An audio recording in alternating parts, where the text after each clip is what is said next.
Welcome to Big Closet, Small Planet. I'm Mike Schrager. It's been a minute. Like you, we have been very busy.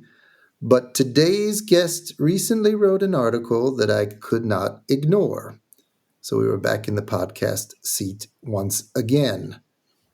Ken Pucker is here. Ken is professor of practice at the Fletcher School of Law and Diplomacy at Tufts University in Massachusetts. That's the United States. Prior to this, he worked for 15 years at the apparel and shoe company Timberland, the last 7 of these as its chief operating officer.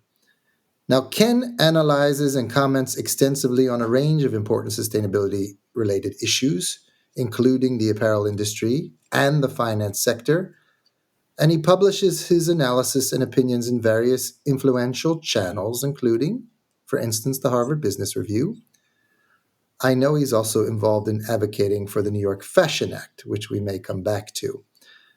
I have been following Ken's insightful analysis and social media postings for some time now, but the reason I asked him to speak with me today is that he recently wrote an op-ed piece in the Business of Fashion titled "Circularity is a Fashionable Fantasy," which, as I understood it, was based on a larger article which I also read that he published in the Stanford Social Innovation Review journal entitled "A Circle That Is Not So Easily Squared: Can the Fashion Industry Make a Successful Turn to a Circular Business Model?"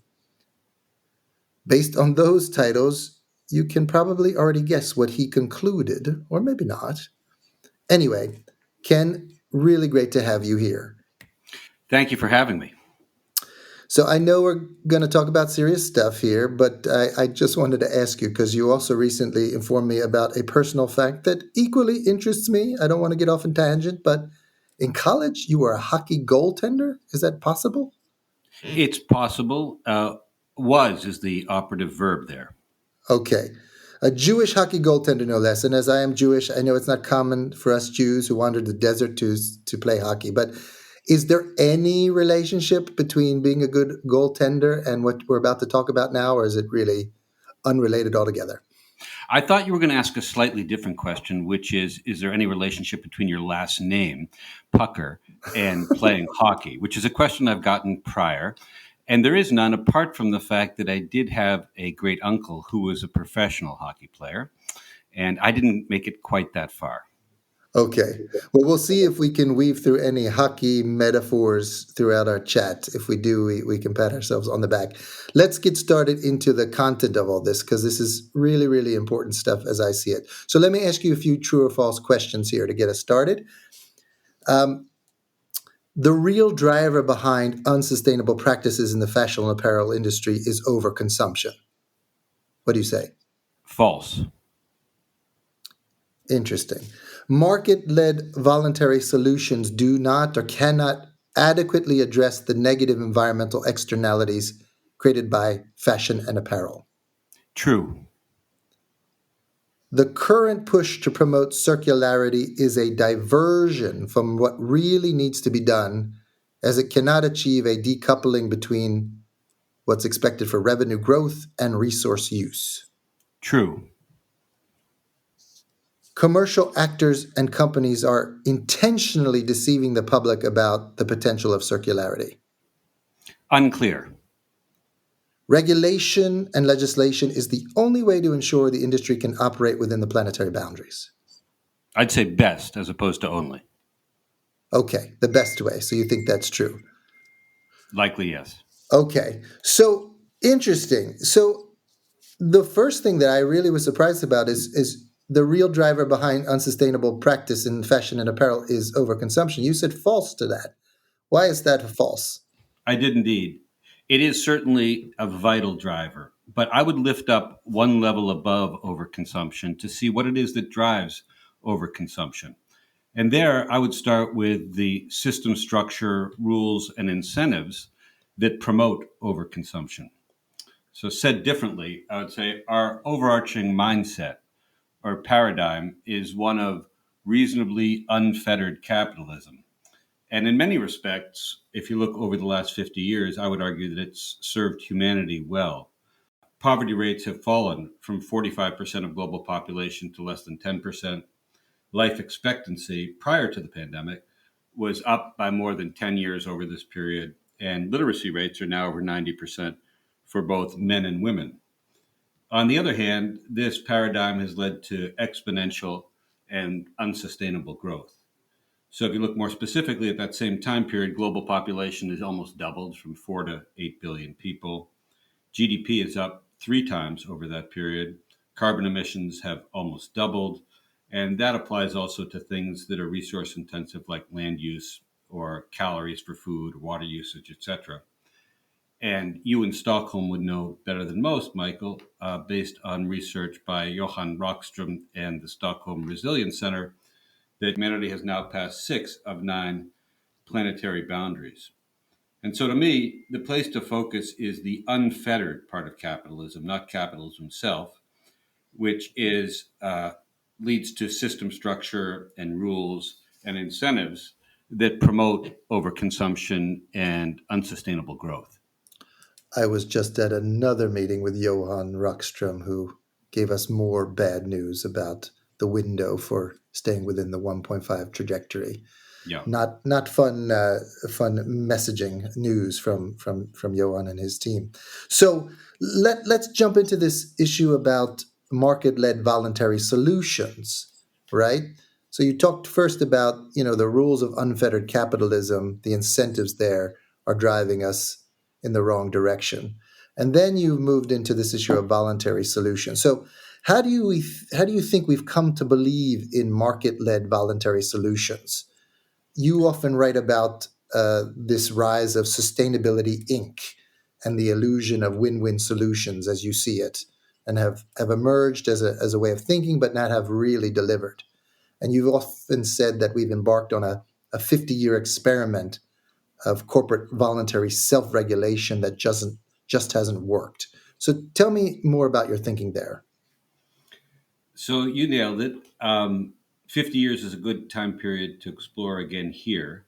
If you go back 50 years, the prevailing wisdom then was that to coexist with nature, business had to be regulated. So, for example, in the country where I live, in the US, the early 70s was the period where there was the most robust environmental regulation in US history.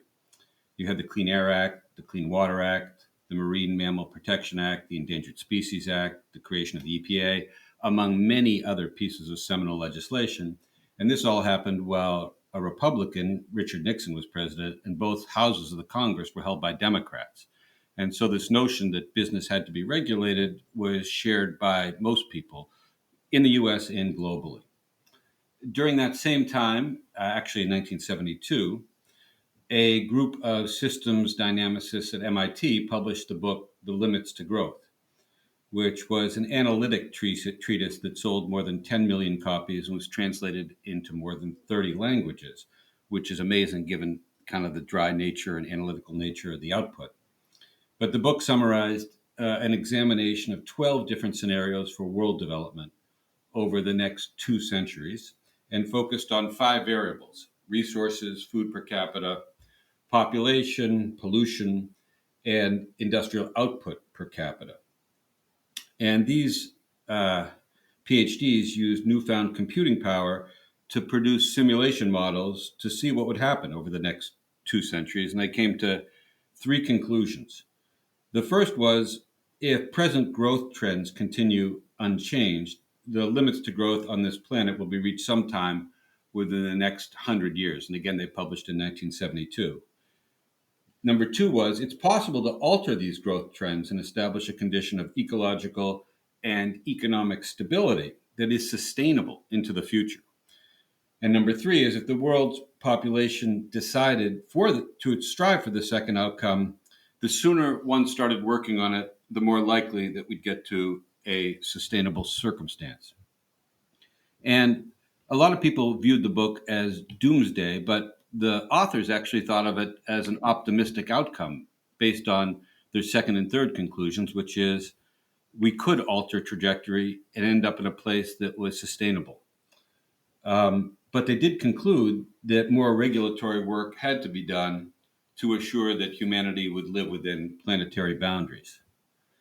1972 is also the year that the UN held its first conference on the environment, again in where you are, in Stockholm, Sweden. So far, so good. We had the prevailing wisdom that business needed to be regulated. We had a compelling case that it was time to get started, and we had the world convening to talk about it. But if you look 15 years out from then, when the Brundtland Commission report came out, which was an outgrowth of the Stockholm meeting, it was the first definition of sustainability.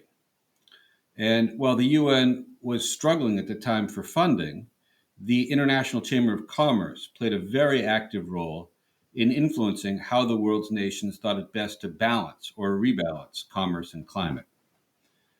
The Brundtland Commission was the first report to actually define sustainability, and they defined it as development that meets the needs of the present without compromising the ability of future generations to meet their own needs. And as a key word there, I would underline the word development. For more detail, for those interested on how this came to be, I urge you to read a wonderful paper by economic historians Anki Bergfest and Thomas David entitled Beyond the Limits to Growth: Collaboration Between International Business and the UN in Shaping the Global Environment. And what they concluded was that the influence of International Chamber of Commerce bent kind of the prevailing wisdom from one that said that business had to be regulated to one that said that development led by business could actually ensure a sustainable future. And this conclusion was based on four pillars. The first being that technology would continue to advance and business would lead that technological evolution. The second was that reporting on non financial measures would shine a light on these issues. The third was that certification would lead to best practice. And the fourth was that win win solutions, such as things like the negawatt revolution or fortune at the bottom of the pyramid or eco efficiency or creating shared value, or now things like ESG and circularity, would lead to outcomes that would enable humanity to live within planetary boundaries. So let me just jump in there. So this was, you're arguing, an active push by this Chamber of Commerce to sort of reshape how this would be achieved, how to address sustainability without having such active government regulation. Unequivocally. It was, as you recall, supported by the political zeitgeist at the time when Reagan was president and Thatcher was prime minister. There was a push towards neoliberalism and a laissez faire mode of governance. And so you had both the business community and the political power hubs pushing for a less regulatory regime. And so this is where you see historically, by getting inspired by these economic historians or such, where it started to drive us into a paradigm of assuming that market-led solutions would be the way to go. Yeah, it had great support also from, I think, well intentioned academics and consultants and NGOs and executives and investors. The group that you referenced earlier, I call Sustainability Inc., who've been advocating for this win win voluntary corporate led solution. And I think that, as I mentioned, two current examples of that are the ESG movement in the world of finance and the circularity movement in the world of fashion.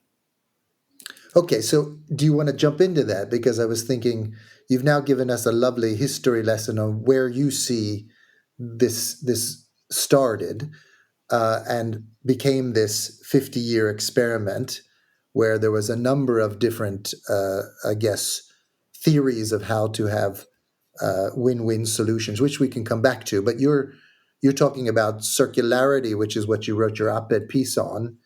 Um, why is circularity one of these win-wins again that you feel is not really, really honest in terms of the way we need to go? Well, circularity, like all win win solutions, is rooted in hope. And there's case study illustrations of practice that are exciting. It represents the best answer, I think, to the industry's key sustainability question, which is how can the fashion industry continue to grow unabated while dealing with hitting the limits of growth or resource limitations? It tries to answer the question how can growth be decoupled from resource use? So think of a circumstance that anyone can understand, I think, that says, well, if the same material input can be used three times for three different sales of different garments, wouldn't brands be able to grow 300% while keeping resource usage constant? And that sounds elegant, especially given what we know about resource use in the fashion industry. According to McKinsey, for example, carbon emissions from the industry have to be halved by the year 2030. And we're not on that kind of a trajectory. And so circularity looks like theoretically it might offer such a solution. Make more stuff, but not use as many inputs and therefore live within boundaries. However, it hasn't yet worked at scale. After all, notwithstanding all of the summits and commitments, consultants, and corporate social responsibility reports, today, less than 1% of the fashion industry is made in a full circular loop. So, why is it we're putting so much faith in this as the idea that's going to allow growth to occur decoupled from resources? And when you say putting faith, who's putting the faith, you think, in this? Is it mainly the commercial companies who, as you say, don't want to sort of give up the idea of growth and their business models, or is it a broader range of stakeholders that are putting their faith in this?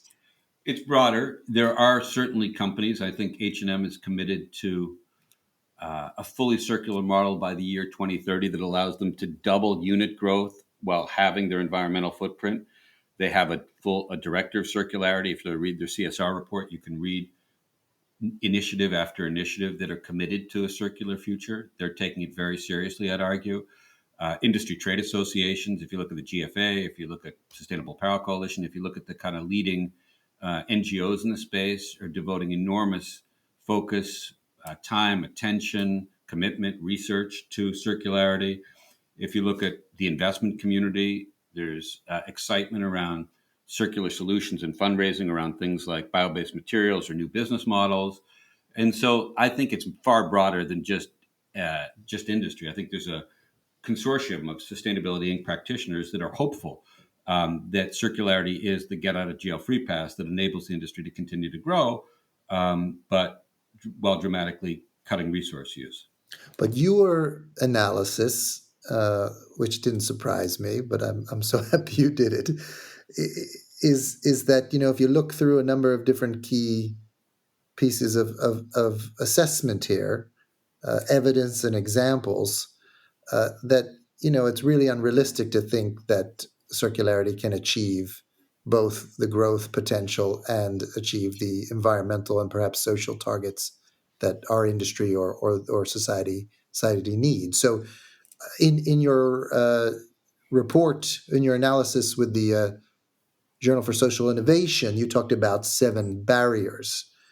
So, I'd love you to take us through this because this is the key to your argument, right? Why this is a diversion, why this is a fantasy. Sure. I'm happy to mention all 7 and drill deep on any that you'd like to talk about in more detail. Okay, the first is unchanged systems goals and incentives.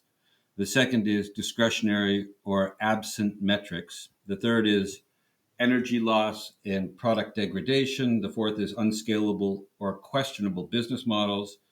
The fifth is plastics or finite bio-based feedstocks for materials. The sixth is capability gaps and costly infrastructure. And the seventh is lack of collaboration.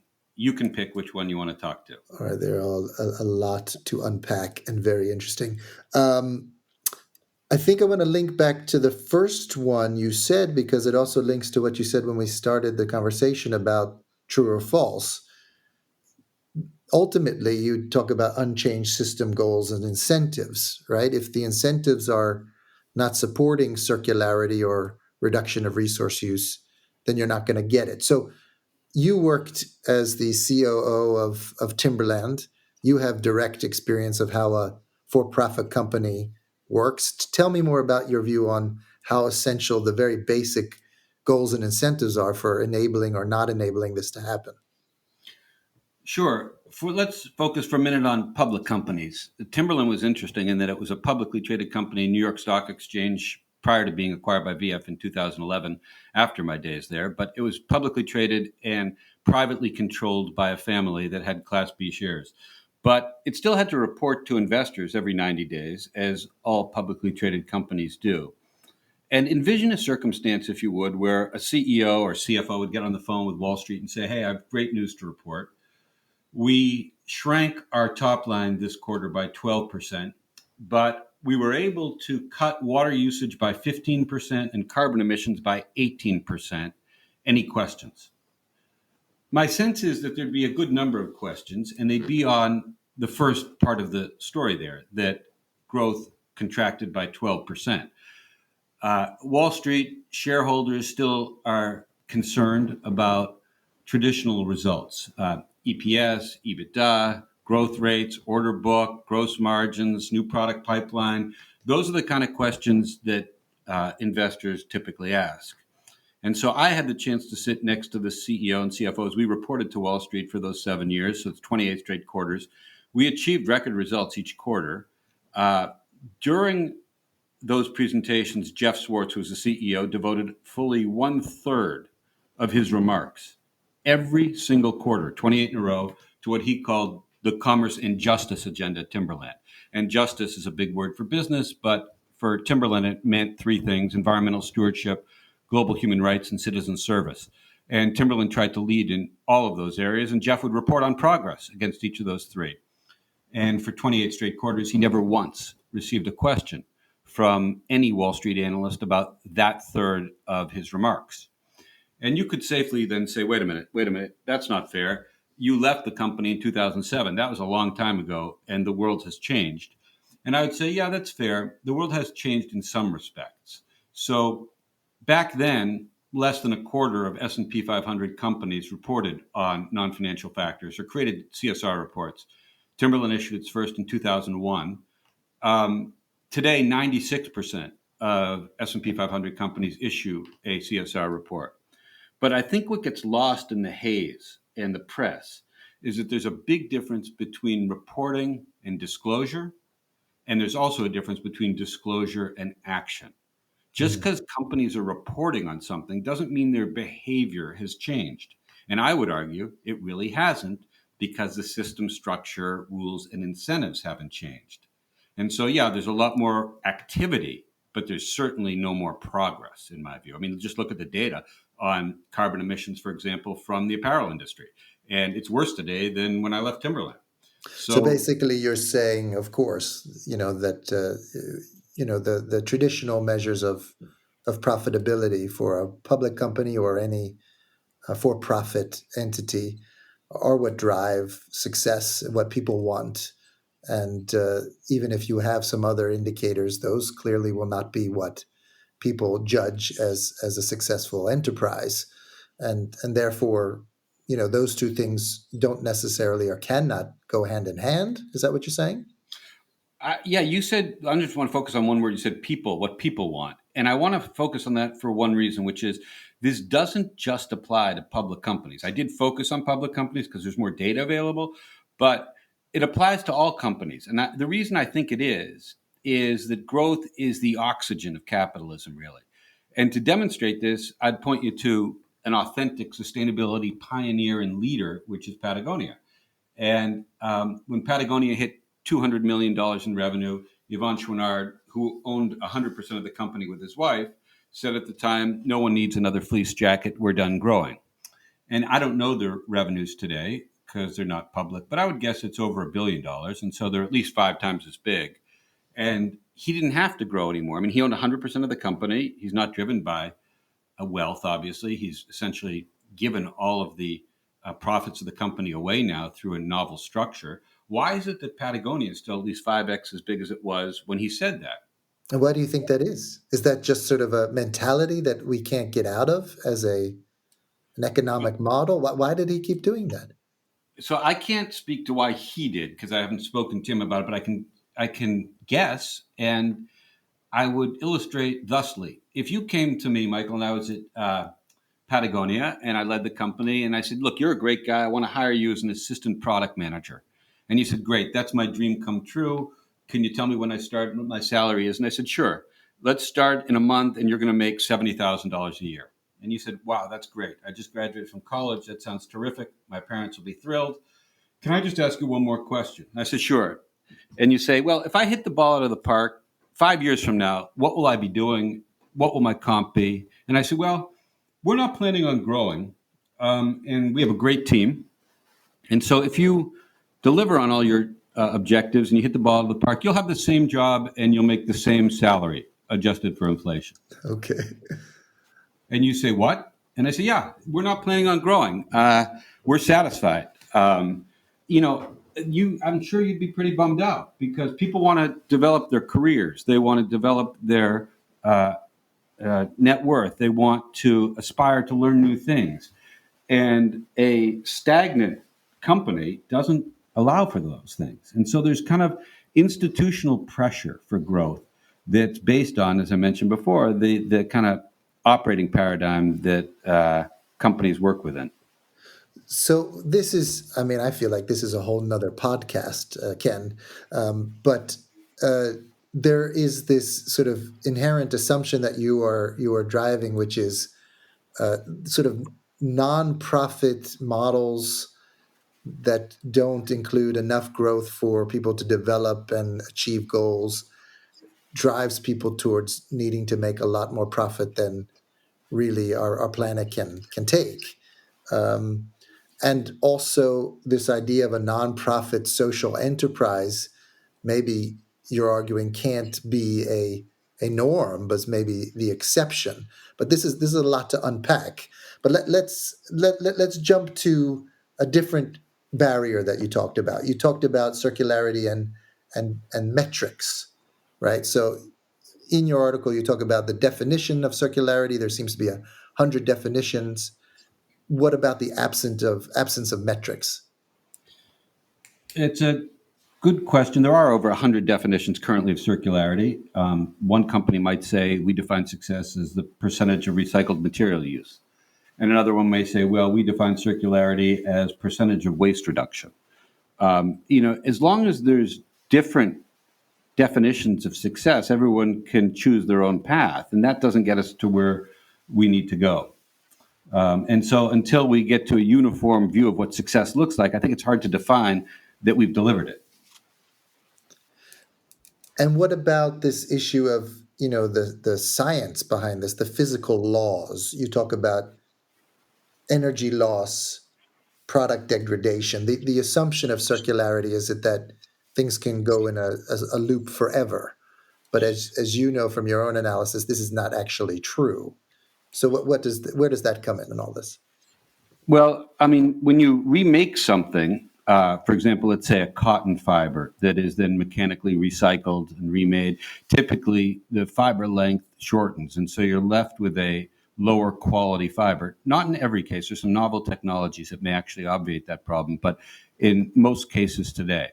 So that's one problem. A second problem is that there aren't proven technologies that enable today at scale for recycling and upcycling of blended fabrics. So things like that have elastane and cotton together are really hard to separate. There's Circ that has a technology which is compelling, but it's not yet scaled. And so a lot of the stuff that we're wearing now is actually blends, and those are really hard to separate and upcycle. Also, when you remake something, you need to consider the logistics to kind of get something back into production, which requires an entire differently configured reverse supply chain with logistics and transport and emissions associated. It also requires energy again to mechanically rip up and then remake a garment, which needs to be accounted for. And if the place that those activities are taking place are countries that are principally powered by coal and other fossil fuels, then you're not in a great circumstance. You also mention, which I think is most interesting, this idea of unscalable circular business models. And the reason I'm interested in that is because in our climate platform that I run, we've asked companies to submit their roadmaps, their transition plans. And for them to achieve these reductions by 2030, for many of them, circular business models are a crucial part of the calculation, that they need a percentage of that to be able to reduce their emissions. So, what has been your assessment of how likely these business models are? What's the chances that we'll be able to develop and scale them? I have two concerns about these business models: rental, reuse, resale. The first is sustainability in terms of profit performance or cash flow. Like, is it a sustainable business? And the second is sustainability in terms of traditional sustainability metrics. Do these business models actually reduce impact? And so let's take the first, which is sustainability in terms of profit. Consider the case of Rent the Runway, which got an enormous amount of press in the US. It's more than a 10-year-old company now. It rents or allows mostly women to rent high end fashion gowns and the like for an event at, on average, one tenth the cost of buying a garment. It sends you two, you pick one that fits right, you send back the other, you wear the dress, pay the one tenth, and return that. And people were convinced this was a great development, that fashion could be rented. And you've seen other businesses in handbags and apparel that have come up to emulate the Rent the Runway model. But Rent the Runway raised over $600 million dollars from investors to launch. It's now a public company with a market cap of $150 million dollars, teetering on the edge of getting delisted. And that would suggest that to get to scale in these businesses is really, really hard. At the same time, it's not clear that Rent the Runway actually saves anything in terms of, let's say, carbon emissions. If you look at their own analysis, they said that they save about 3% on average of carbon emissions versus a purchased garment. And that's because the reverse logistics supply chain to get stuff shipped out and shipped back and dry cleaned and warehoused is not trivial. And so it's not clear that rental as a solution for fashion makes sense. You then can look at something like resale, which also has gotten a ton of attention, and everyone from Patagonia to Shein has their own resale platform now. Again, look at the Pioneer, which I think, again, is Patagonia. They started their Wornwear program, I think, about a decade ago. And according to the company, Wornwear today represents less than 1% of Patagonia's revenue. And I would argue they've done a brilliant job of it, and that they've created real energy amongst young people for Wornwear. And yet it's that small. Other resale platforms like ThreadUp, which is public in the US, has cumulatively not made a penny in its private and public lifetime.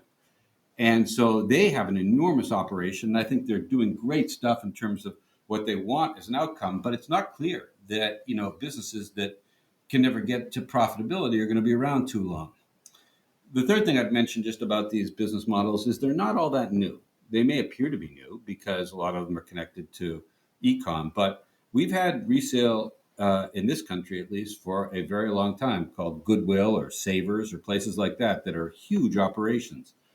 And there's no evidence that over the period of time that we've had resale, that purchase of primary goods has actually gone down. In fact, the opposite has occurred.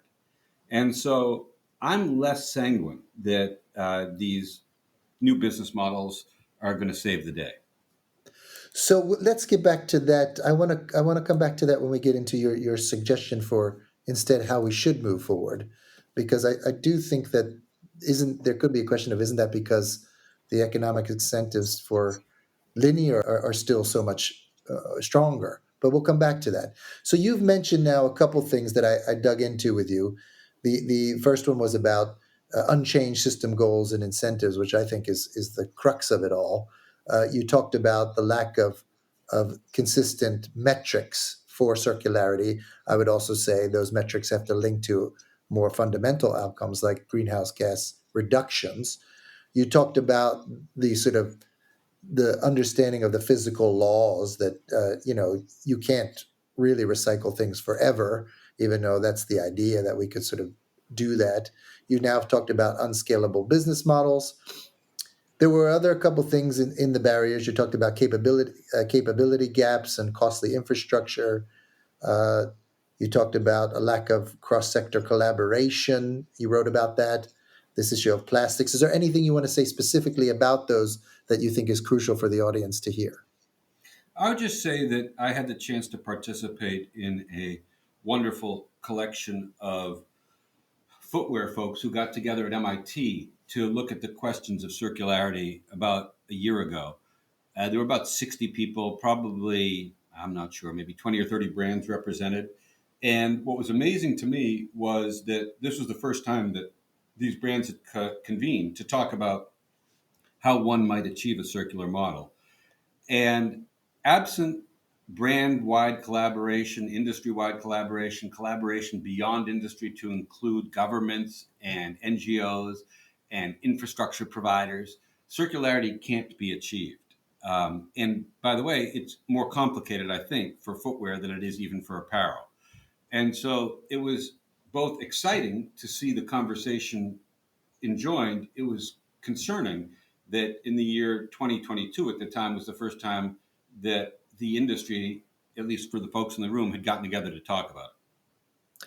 So we have a lot of collaborative platforms in apparel and fashion. So I'm going to come back to that to see why you think maybe those aren't working at the level you think they need to work. But given these seven barriers, and we'll put the link in so people can learn more about them as you've articulate them. We've gotten lured into this circular fantasy. You're saying. Uh, and you have said that this is sort of this fantasy of win-win that has a history where you've went all the way back to when the Chamber of Commerce said, "Let's do this through voluntary means." Um, do you is there a particular psychology and incentive behind this that still exists today, and how do we overcome them?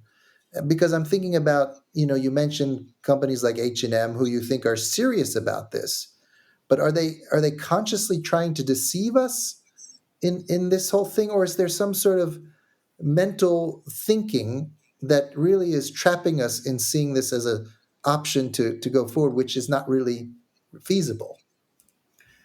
You mentioned the word psychology, which I think is important here. I think that these ideas, these win win ideas, are hopeful. And we want to believe that we can have it all. And that's part of our psychology. I'll give an example which has nothing to do with fashion, but is related to our environmental challenge, which is uh, climate change and carbon emissions. I mean, we've known since kind of the mid 1970s what the challenge was, and yet we've been unable collectively to address the challenge. And why is that?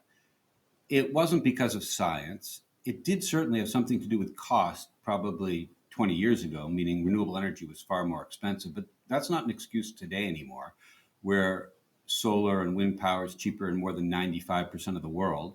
And so, why can't we accelerate this transition at the speed we want it to accelerate?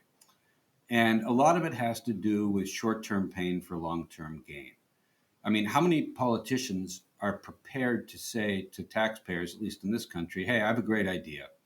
Let me increase your taxes so that we can install necessary infrastructure, including rewiring the grid, such that we can install sufficient renewable capacity, such that your grandkids will have a viable future.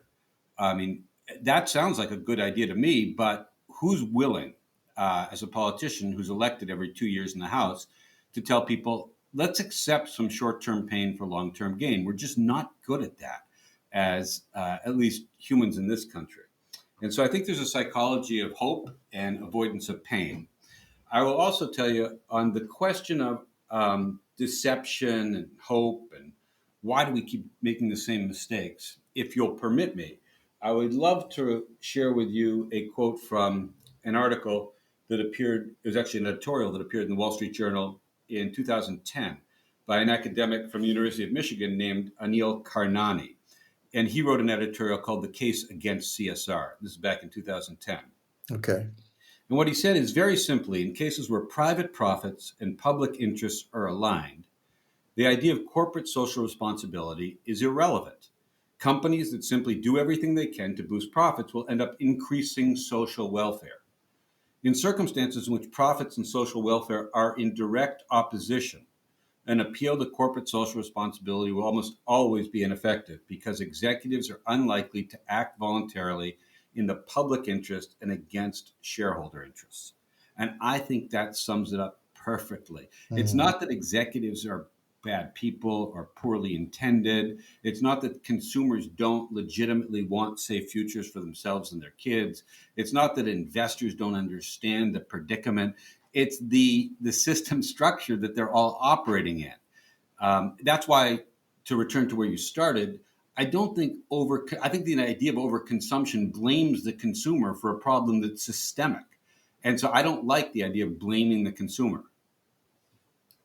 And so you don't think it's sort of conscious deception. It's simply the rules of the game, the way the DNA of a commercial for-profit company is set, the structure, what's expected.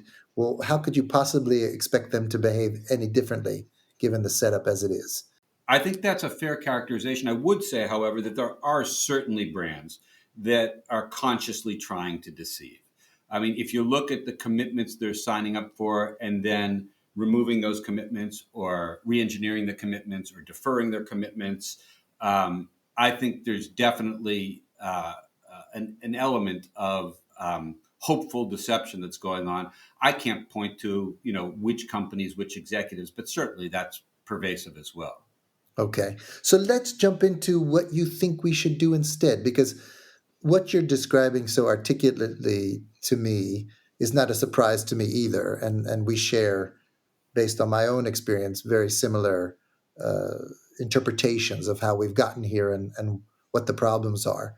But then getting beyond this is always the problem, because if we have a system that's set up with the rules of the game the way they are, how do we work around that? So you came with some at least ideas of what you think needs to happen to avoid this circular fantasy being just another one of these distractions of a win-win world that really is not possible as you see it. Uh, what do we do instead? What should our focus be? How do we get the industry to operate within the planetary boundaries? So I think we have to change the rules if we expect behavior to change. And I'll give you an example outside of fashion that I think has broadly worked where a rule change led to different behavior. When I was born, I checked recently, the average pack of cigarettes in the US cost 25 cents. And today, in New York City, a pack of cigarettes cost over $10. And what's the difference? It's not that the cost of production went up, it's that taxes went up. And this is one thing governments can do. They can tax and disincentivize bad things and subsidize good things. And so people decided, because the health impacts that were learned about cigarettes, that it was a good idea to tax cigarettes. And since cigarette consumption in the US is down more than 70%. And so I think there's a lesson there. And I think in the case of fashion, we need to get to effective EPR legislation. France, I think, is a leader here. But if you look at the research done by folks at the Orr Foundation, it looks like that the EPR taxes in France are probably about one tenth what they need to be in order Mm. to fund infrastructure and compensate the global south for the destruction that consumption has wrought. And so I think the idea, though, of EPR legislation that's actually graded based on the damage of inputs is a good idea and one that should be pursued vigorously. As you know, I'm also, as you mentioned, a supporter and active participant in trying to get the New York Fashion Act passed. It is a combination of requirements for diligence in keeping with the OECD regulations for diligence. It is also includes elements that require disclosure, Finally, it has requirements that brands sign up for and be approved for science-based targets, which would demand that brands reduce their carbon footprint by about 5% a year, independent of growth. And if they don't, there's a period where they can remediate and try to get back on track. But if they don't do that, then the Attorney General in the state of New York has the discretion to fine a company up to 2% of global revenue. And so at the company that I worked at, that would be about a $37.5 million fine, which would certainly get anyone's attention. And so the reason for my support of the act isn't because I'm looking for punitive fines, rather the opposite. It's that I think we need to lift the floor up so that we're not depending on five or six brands like Eileen Fisher and Reformation and Patagonia and Less Collective and Early Majority and great brands like that to do the work for the industry. The only way this gets done is if the industry in its entirety is forced to a higher standard and then collaborates with bankers and governments to reorient grids such that carbon emissions come down. Absent that, we're going to get the same kind of behavior, I think. And so you're using an example of a tax, which is a penalty for not achieving a particular environmental target or goal, like reducing your emissions at the pace and scale needed.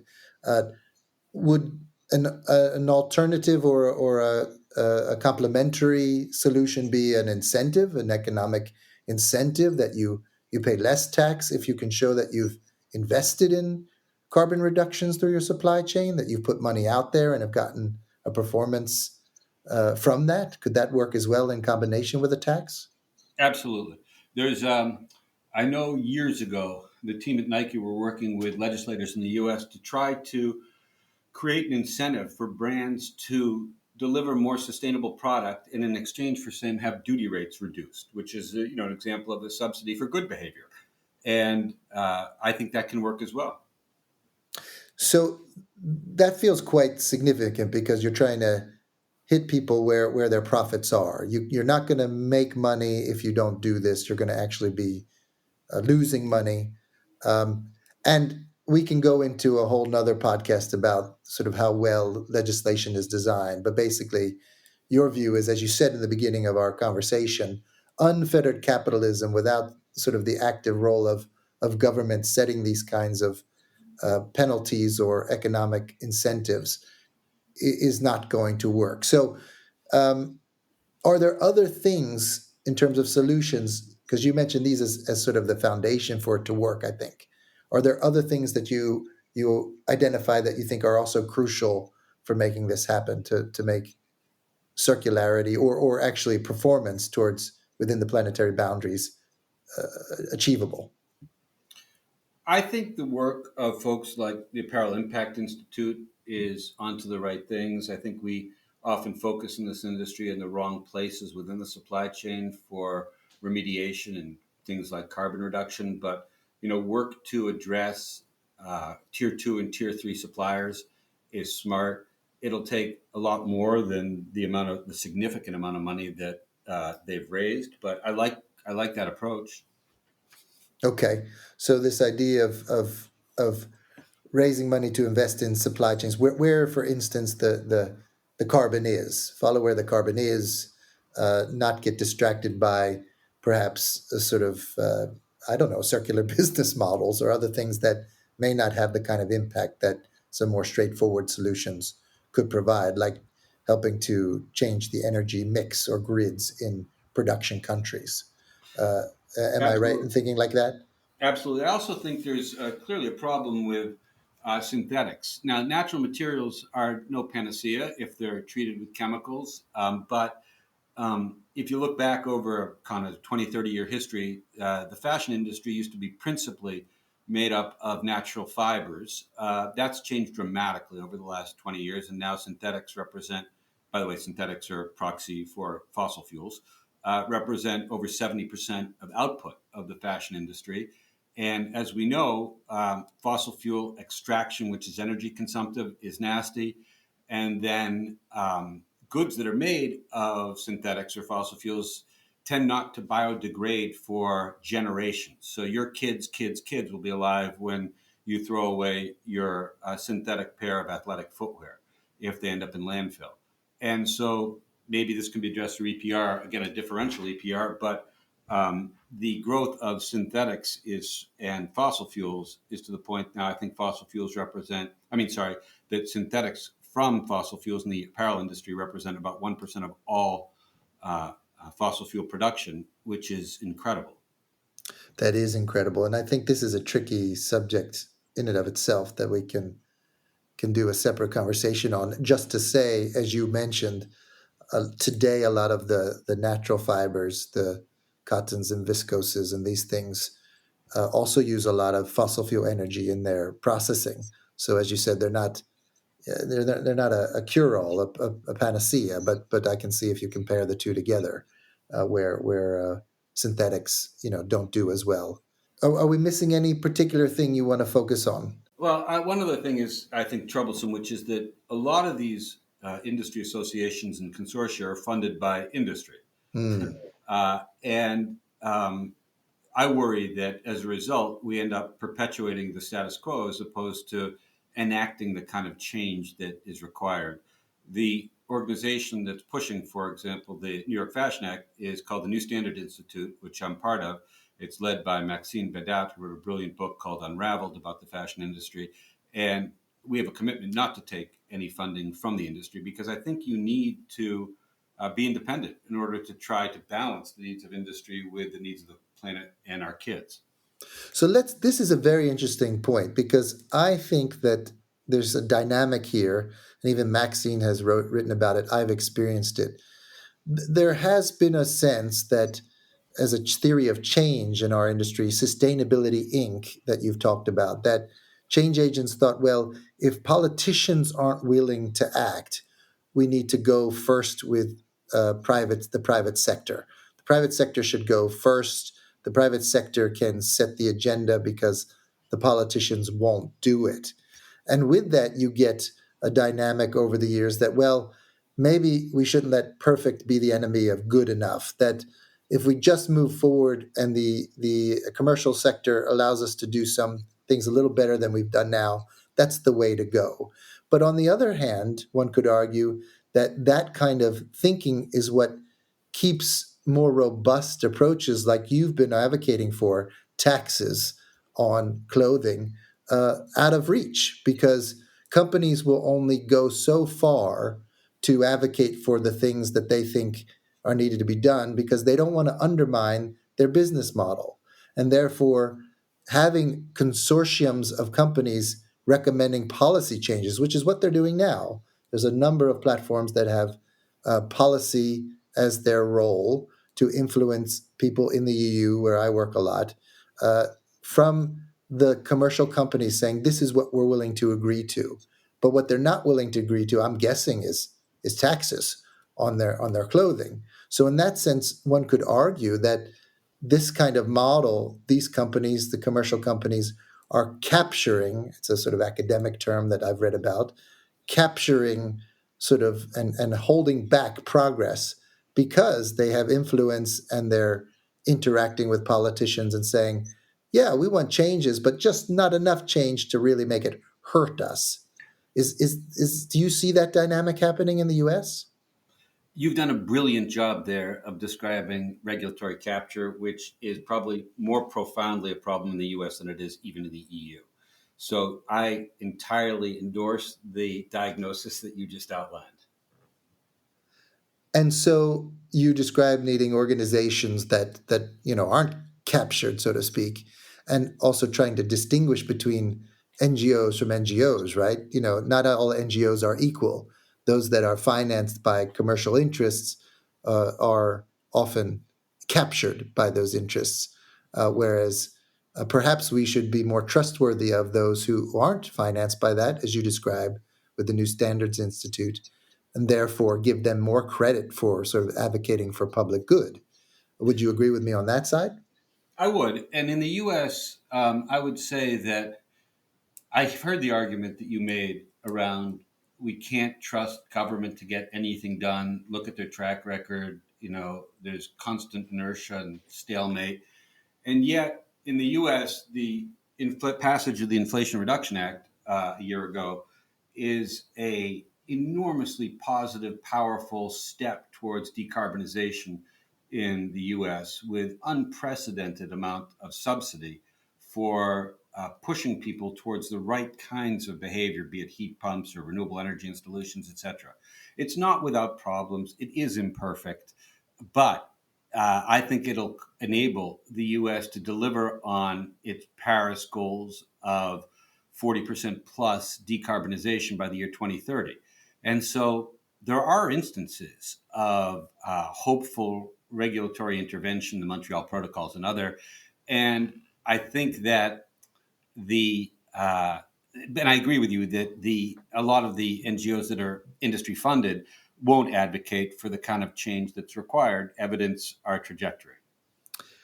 Do you, though, if we take an historical perspective or sort of a process change approach, don't you think one could argue that we weren't able to get here where we've realized we've come up against the limitations of Sustainability Inc. and commercial advocacy for policy change?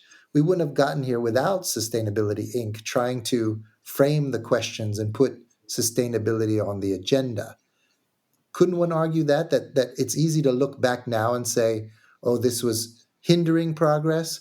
I look at all these sustainability conferences, even in our industry, and have many times thought, oh, if they only would just shut up and let the NGOs who are independent speak, we'd get a clearer sense of what we need to do. On the other hand, I've also thought, without this kind of platform for the last decade, maybe we'd never been able to articulate and done the research that would have been required to assess that we're not able to get there from here. So, has there been any positive role for Sustainability Inc. in all this?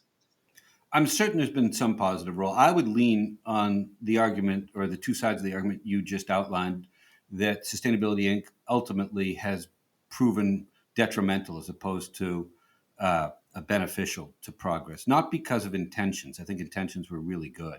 But I think that Sustainability Inc. has perpetuated the notion that win win voluntary solutions can sufficiently address our externalities and environmental and social challenges. When in fact, I think we've had evidence for long enough to know that we're not getting it done. I can't prove that any more than you could prove the case that they've been an essential piece of the research component that's enabled us to wake to the challenge. But if you're asking me based on my understanding of the circumstance, that's where I'd lean.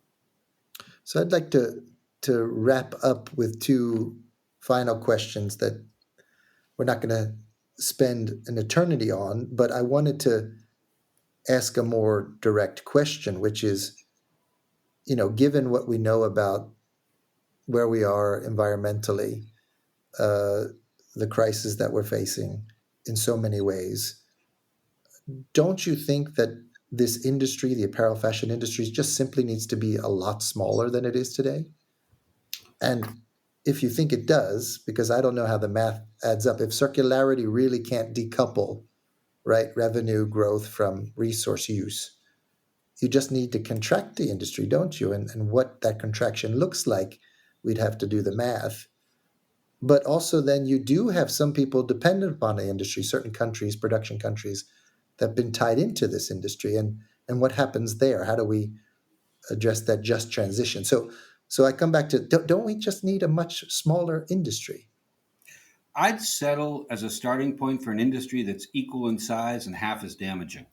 And there are solutions at hand. Obviously, there are short term costs, but there are solutions at hand that could engender that kind of transformation were the industry bold enough to adopt them. Okay, that sounds optimistic. I like that.